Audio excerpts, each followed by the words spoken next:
ए जी बहुत जोर गर्मी लगत है, मन बड़ा कुलाता। अरे कौनो ज्यादा तो ना गर्मी लगत हो, मला तोरा ज्यादा कुछ बुझाला। कितना तो कम चलाऊं हुआ, कौनो ज्यादा तो ना। अच्छा ई कम चलाऊ बा, देखा ना खेते में गेहूं जब झुराइए गइल बा, कटनी लग गइल बा सबके। तो चला हमनो काटल जा।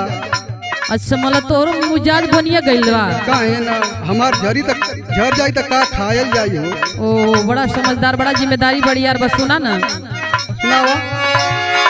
आई गइल चैत के महीनावा हो, अरे महीनावा हो, राजा छुआता पसीनावा।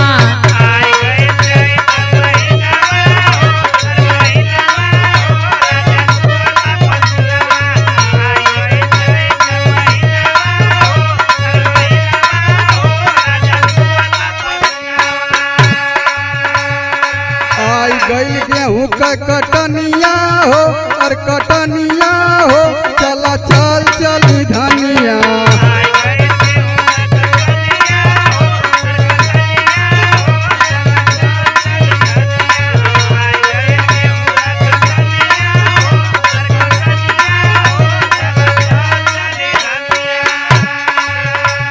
चिंता बढ़िया बा, सही बात का। तो साल भर का खर्चा बा, है सब ना कटा पिटा के धराई तो लइका खई है काजी।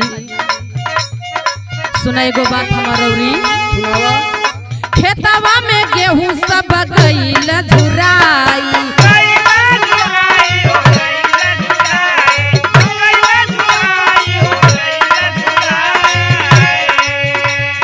झरता रे गेहूं चल करल जकटाई।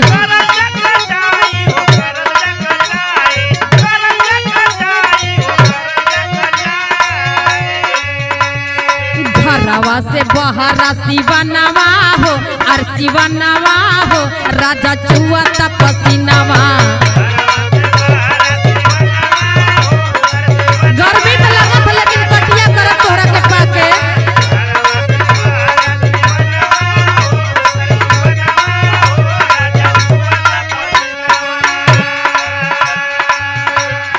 लगातार घाम रानी उड़ जाई कलर। अरे तो हमारा कलर से तोरा चिंता काहे के लगल बा?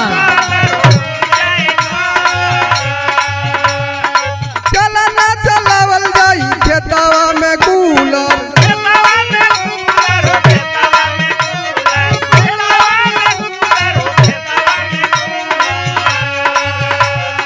सरमारा काटला सिवनिया हो, और सिवनिया हो, चला चल चली धनिया।